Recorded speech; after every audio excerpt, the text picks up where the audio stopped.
Hello neighbors, it's Brad here at eTrailer, and today we're taking a look at installing the eTrailer trailer hitch receiver on a 2013 GMC Terrain.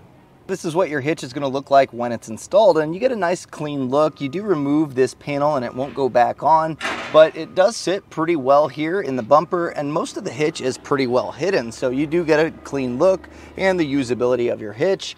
Now this is a 2" by 2" receiver tube opening, which is a great option for ball mounts, bike racks, cargo carriers. This is kind of the standard size, so you're definitely going to have plenty of options available for any accessories.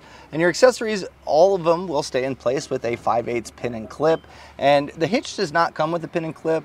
A lot of times your accessories, when you pick those up, will have them, but you can pick up a locking version here at eTrailer, and that way you can leave your accessories on, lock it in place, and know that no one's going to walk away with it. If you plan on towing a trailer, you have a plate style safety chain loop here, and that way it's nice and easy to get your S-hooks, or even a larger clevis style will also work on here. Now speaking of towing, let's talk capacity numbers of the hitch. Now this is rated with a gross trailer weight rating of 3,500 pounds, which is going to be the weight of the trailer plus the accessories loaded up. You also have a tongue weight rating of 350 pounds, which is going to be the downward pressure that's put on the receiver tube opening. So that's going to be a lot of your suspended accessories like your cargo carriers or bike racks. Now it can be used with a weight distribution hitch, and it's going to bump the numbers up a little bit. You're going to get a gross trailer weight rating of 4,000 pounds and a tongue weight rating of 400. But before hooking up to your trailer, you're going to want to make sure all of your components match those weights, and also check what the vehicle's rated to tow. The owner's manual will generally have that. You're going to want to compare that number with the hitch and your components and take the lowest of all those. That way you're not overloading anything and you stay safe. Now as far as clearance here from the fascia, from the center of the hitch pin hole to the furthest point, we're looking at about 2 3/4 inches, which is going to work out really well for any folding accessories. Some of your cargo carriers and bike racks, as they stow up in the folding position. Some cars, you don't have much room without it making contact with the fascia. This one I have no worries about. You should be able to get those in with no problem. Now, if you plan on getting a ball mount, you are going to want to determine if you need a rise or a drop. So from the top of the receiver tube opening to the ground, we're looking at right about 14.5 inches.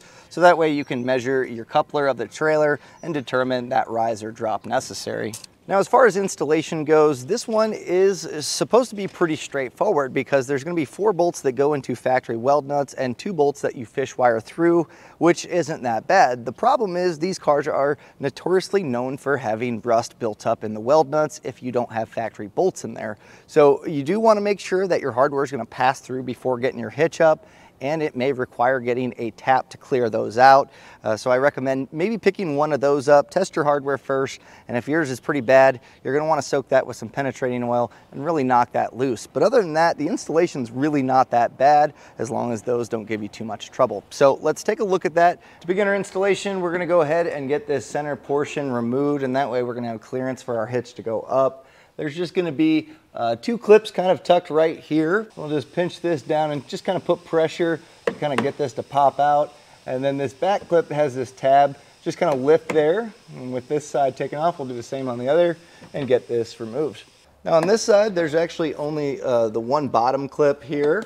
And then at the top, we should be able to kind of get this to pull out here. Yeah, there's no perfect method here because these tabs are kind of tucked up. If you can get to those, great, but just kind of pulling those down. And we have, this is the one clip. We didn't have it on the other side, and then these ones just tab out. So if you kind of pull those up first, might be able to kind of snap this out. But we will not be reinstalling this because the hitch is going to live right here. Now at this point, you're going to want to go to each side of the outside of the frame rail on each side of the vehicle, and you're going to see that there could be bolts in the weld nuts. If there are bolts, you are in luck because you can take those out probably a little bit easier than what we have here. And the reason being, in the Midwest or in a lot of parts of the country, as water and salt and road grime get in there, it is going to rust up. So I do recommend taking the hardware that's included in the kit. You'll have some metric bolts. Try to run those through. Now, if you're struggling to get those in, it's going to be definitely even harder once the hitch is raised up. So there's a few different ways that we can clear these out. Now there's going to be 2 weld nuts on each side, and you're going to have to attack all of them. And depending on severity, I highly recommend getting some penetrating oil, spray that down, let it soak for a little bit, and you can pick up a tube brush here, and this might knock some of that surface rust out. The main thing is you can get that bolt started, and sometimes if you crank that down, you can get it to pass through and clear it out. But again, penetrating oil is going to be a big savior here. Now on ours, we were not so lucky. So I did end up having to use a tap. Now if you need to pick up a tap, this is going to be an M12 by 1.75, and that's going to match the hardware that we're putting in. If you've never used a tap before, be very careful with it because you can make new threads and it can make for an ugly time if you make new ones that aren't the same way that the factory ones were. So make sure it's nice and square and slowly tighten that in. You may have to go in and out a few times, but you want this to pass through, and then test with your hardware to make sure you can run it all the way through before trying to raise your hitch in place. Now with an extra set of hands, we're going to raise this in position, and you're going to want to have at least one bolt and a conical tooth washer ready, and that way we can start one on each side, just finger tight in. That way it supports the hitch, making it easier to get the rest of the hardware in. Now the conical tooth washer has some little teeth. You're going to want that biting into the metal of the hitch, so make sure you have this in the proper orientation. Just raise this up and then align those holes. And we got this one here aligned, so I'm going to just kind of get a few threads started. And this is why it's real important to make sure those holes are nice and clean and that you pass that hardware through, because otherwise you're going to be holding the hitch up trying to feed this in. So with one started on each side, we can go ahead, grab our other bolts and get the other weld nuts started as well. Now once we get all of our hardware hand tightened in, or at least a few threads started, I'm going to go back with a 19mm socket and I'm going to tighten these down. We don't have to get crazy here. We're going to come back with a torque wrench, but we want to make sure that they're snug for now.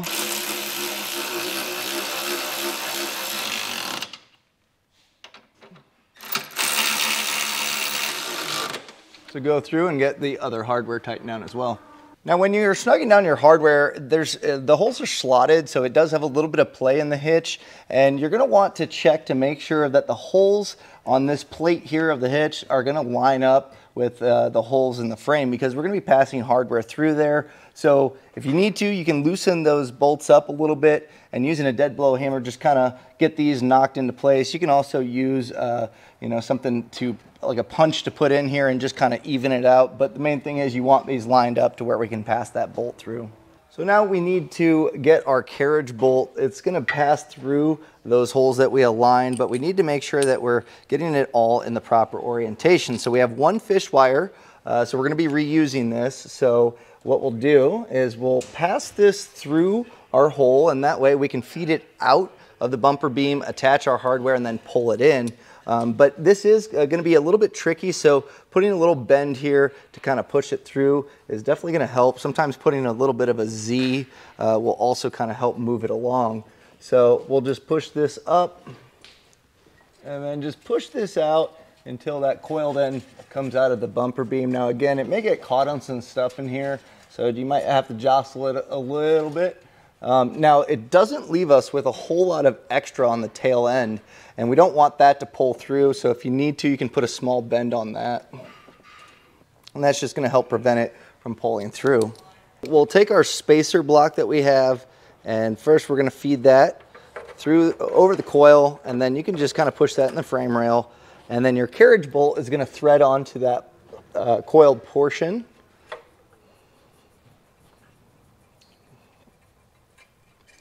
And then we'll come back to our tail end here, and you may have to jostle it around to kind of get over any of those clearance issues, but you should be able to pull this through.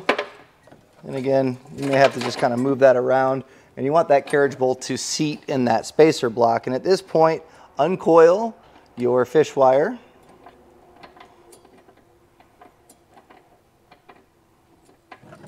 And then we're going to take our serrated flange nut, and we're going to hand tighten this on. Now do be careful, you don't want to push this back in the frame rail. So sometimes if you put a little bit of pressure from the side here, all you have to do is just get a few threads started.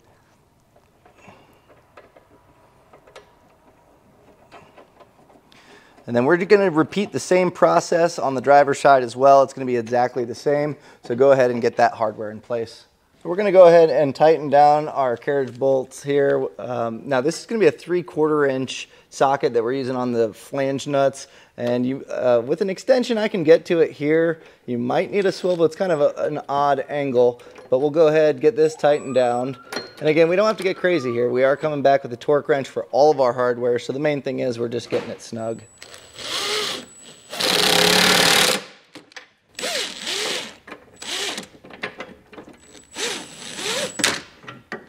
Now we'll come back with our torque wrench, and the torque settings are going to be found in the instruction manual, so go through your hardware and tighten it down. Now keep in mind, it's going to change torque settings for each of the hardware, and actually you might want to start on these, and that way it kind of pulls that up before snugging those down. So just change the torque setting accordingly for the hardware. Now if you need a torque wrench, we have these available here at eTrailer. You can generally go to an auto parts store and rent one for free. So we'll go through and get these all torqued down.